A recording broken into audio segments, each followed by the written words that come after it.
how did I get this lucky?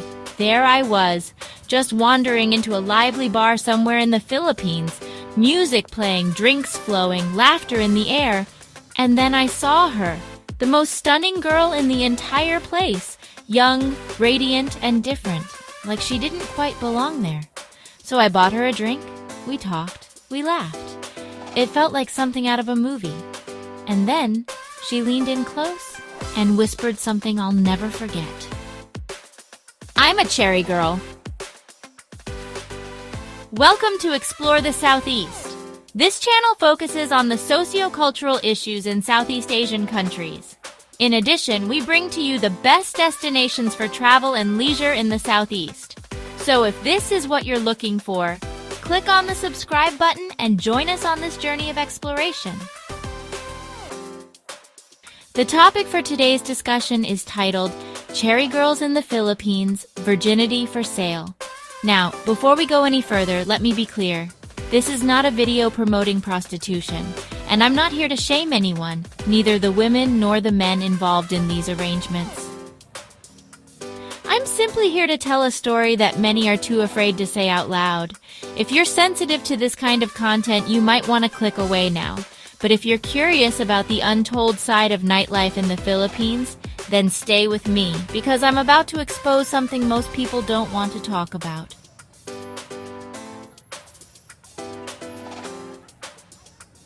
Now back to the story. So imagine this. A foreign guy lands in the Philippines, heads to a tourist-heavy nightlife area, and finds himself in a bar filled with gorgeous women. But one girl stands out. She's younger, more reserved. There's a certain innocence to her. He buys her a drink. She smiles. Then she leans in and says, I'm a cherry girl. So, what is a cherry girl?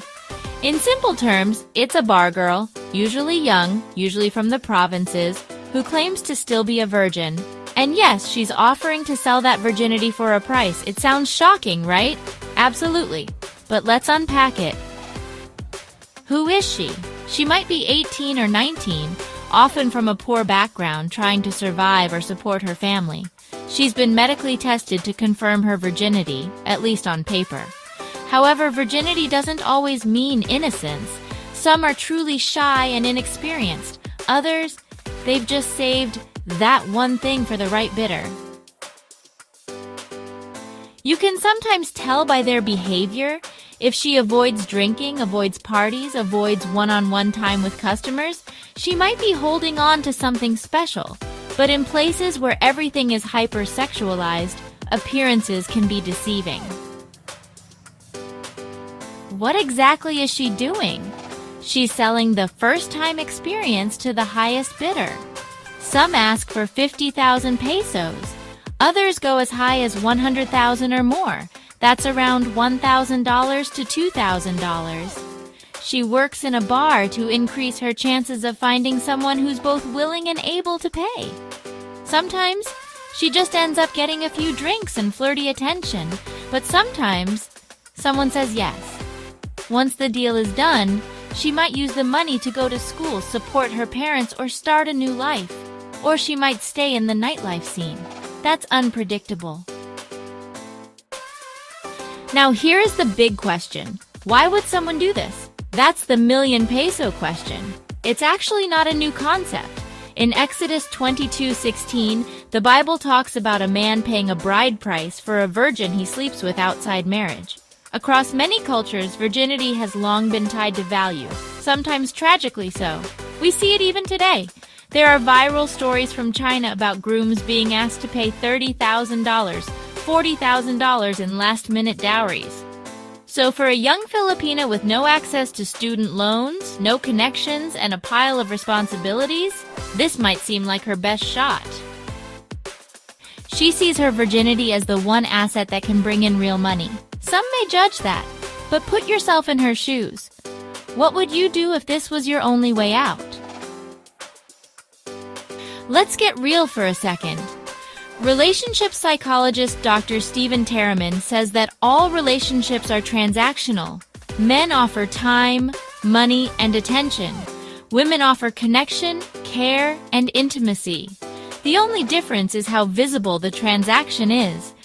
And that's what makes the cherry girl situation so uncomfortable, because it strips away the illusion.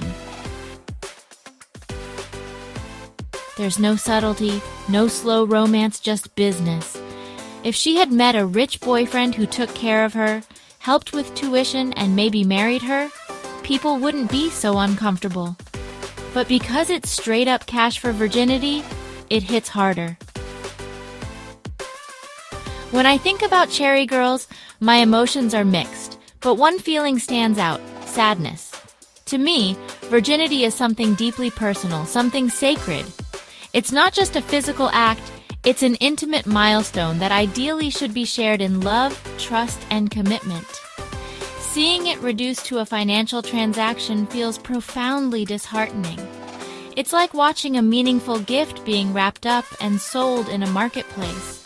And while I don't blame the girls for their choices, especially given the financial pressures many of them face, it still leaves a heavy feeling in my heart.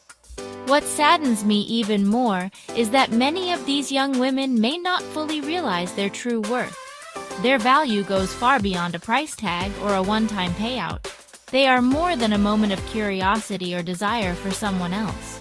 When something as intimate as virginity is sold for a few thousand pesos, it reflects a system where people are often forced to trade pieces of themselves just to survive. I wish they saw that they are worth so much more.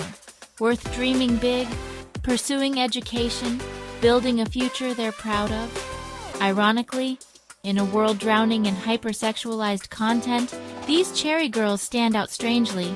Despite the transactional nature of what they're offering, they represent a kind of resistance to a world that no longer values innocence.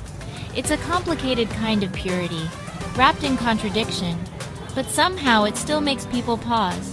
Maybe it's because we've all become desensitized to sex, and when we see someone holding on to their virginity, even if for money, it shocks us back to a reality we've tried to ignore, and that's something worth thinking about.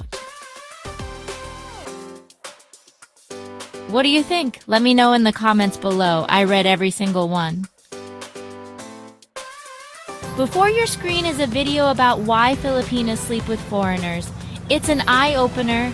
Do make sure you watch the video. If you found this video eye-opening, please tap that like button. It takes 1 second and helps this channel more than you know. And don't forget to subscribe for more real stories from the heart of the Philippines. Until next time, stay curious, stay respectful, and stay smart.